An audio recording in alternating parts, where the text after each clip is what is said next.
Ce je sais pas signale, sous forme de dénégation, ce je sais, mais je ne veux pas savoir. Nous pouvons trouver sur la dénégation dans le dictionnaire Larousse, entre autres choses, le fait qu'elle consiste à refuser de reconnaître comme vrai, mais aussi le fait d'énoncer une pensée, un désir, en niant son contenu ou en ne le reconnaissant pas pour sien.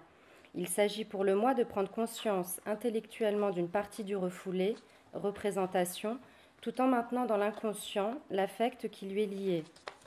Il y a donc dans la même formule deux niveaux, celui d'un savoir inconscient, caché, qui tend à se faire reconnaître, et un niveau conscient, celui du moi, qui refuse ce savoir et de le reconnaître parce qu'il n'aime pas la vérité. Vous connaissez sûrement le proverbe « Il n'y a que la vérité qui blesse ». Ayons en tête cet amour de la vérité dont parlait Freud, nous y reviendrons. Qu'est-ce que je sais que je choisis d'ignorer ?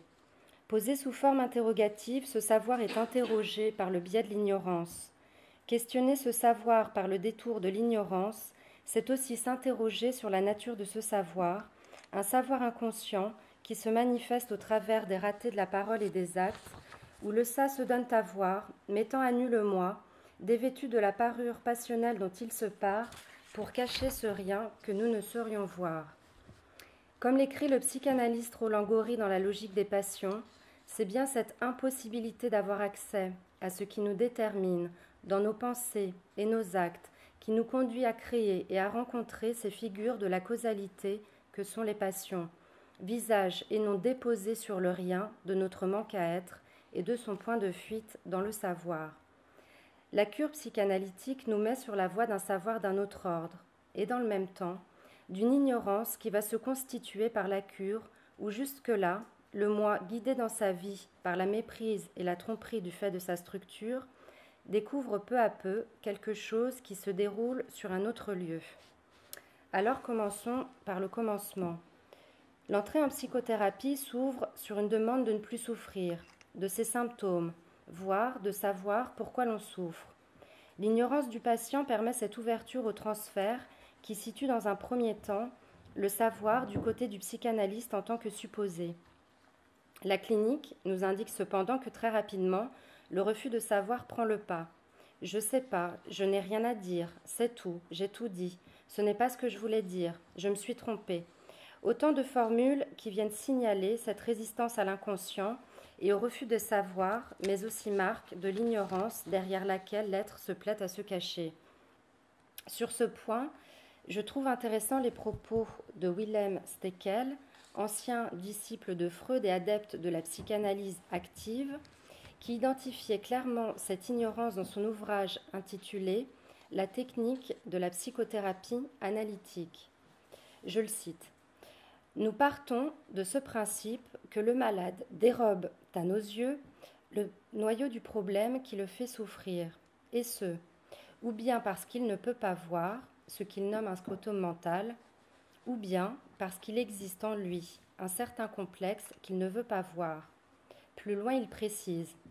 Ce refus de voir, il l'a payé de sa souffrance, et par cette souffrance, il croit gagner sa guérison.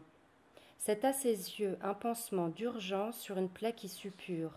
Il redoute que, si l'on ôte le pansement, la douleur ne redouble. Si pour Freud, notre savoir compense le non-savoir de l'analyser dans l'établissement du contrat de la situation psychanalytique, pour Lacan, il n'en reste pas moins que le psychanalyste reste dans l'ignorance de la constellation symbolique qui gîte dans l'inconscient du sujet. Si le psychanalyste a un savoir théorique et même clinique, il ignore toute la vérité subjective de l'être. De par cette position docte, le psychanalyse assure les moyens à l'être de s'engager dans les voies d'accès à sa vérité. L'ignorance est donc nécessaire pour l'établissement de la relation transférentielle. Le patient, s'il suppose un savoir au psychanalyste, le psychanalyste, lui, ignore ce que le patient lui suppose. Il se tait au lieu de répondre, et par son silence impose un mouvement dialectique qui engage le patient à trouver ailleurs ce qu'il cherche. Ce mouvement n'est possible que si le patient accepte de reconnaître son ignorance et d'avancer doctement dans la cure. Que l'être le veuille ou non, la position du psychanalyste permet de créer cette ouverture au travers de l'interprétation des formations de l'inconscient, comme le lapsus ou le rêve, de tout ce qui insiste de l'inconscient et qui dévoile un savoir d'un autre ordre, mais un savoir qui ne se sait pas encore. Donc, je vais finir. Donc, le drame en psychanalyse est pour celui qui sait et qui refuse ce savoir. Je pense à Freud qui a alerté les psychanalystes qui ont appris et qui, quelques années plus tard, ont oublié ce qu'ils savaient. Le drame en psychanalyse est pour celui qui refuse de voir la vérité parce qu'elle lui est insupportable, alors que c'est en refusant de voir la vérité que sa vie se fait insupportable et qu'il se fait mal à lui-même.